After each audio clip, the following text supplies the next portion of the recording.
بسم اللہ الرحمن الرحیم، اللہ کے نام سے شروع جو بڑا مہربان نہایت رحم والا ہے۔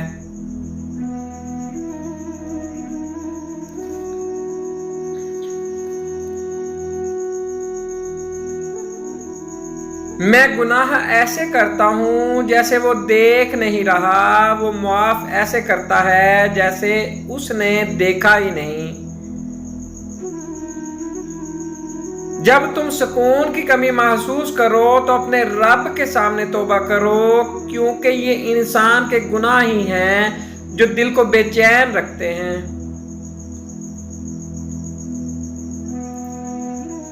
لوگ جتنا بھی دل دکھائیں یہ یاد رکھا کریں کہ جب اللہ کے بندے ہمیں توڑتے ہیں تو ان کا توڑنا ہمیں اللہ سے جوڑتا ہے۔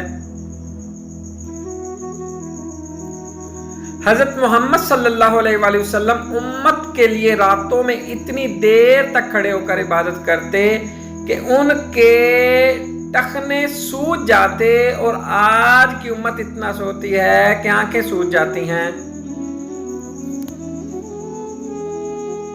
اللہ کے ساتھ کیے گئے کسی معاملے میں خسارہ نہیں، پھر وہ صدقہ ہو یا خیرات، تجارت ہو یا محبت، راز و نیاز ہو یا دعا۔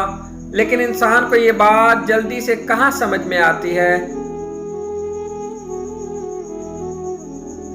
انسان مایوس اور پریشان اس وقت ہوتا ہے جب اپنے رب کو راضی کرنے کی بجائے لوگوں کو راضی کرنے میں لگ جائے۔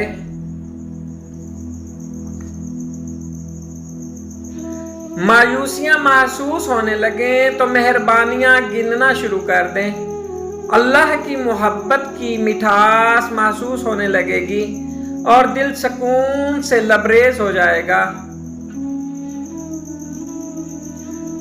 انسان کے دل میں جتنی حسد ہوتی ہے اتنا ہی اللہ پر ایمان کم ہوتا ہے۔ ضرورت مندوں سے مہنگا سامان خریدنا حق میں ہے اور صدقہ سے بہتر ہے۔ نااہل عالم کی مثال چراغ پکڑے اندھے کی سی ہے، لوگوں کو اس سے روشنی ملتی ہے اور وہ خود اندھیرے میں رہتے ہیں۔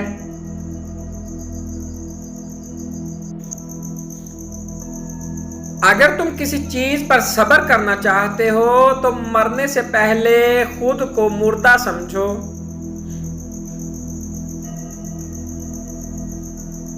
جن گھروں میں صبح کے وقت قرآن مجید پڑھا جاتا ہے ان کے گھر آسمان والوں کے لیے ستاروں کی طرح چمکتے ہیں۔ اے اللہ مجھے تب تک بدل دے جب تک کہ میں ایسا نہ ہو جاؤں جس سے تو راضی ہو۔ Please like, subscribe and share.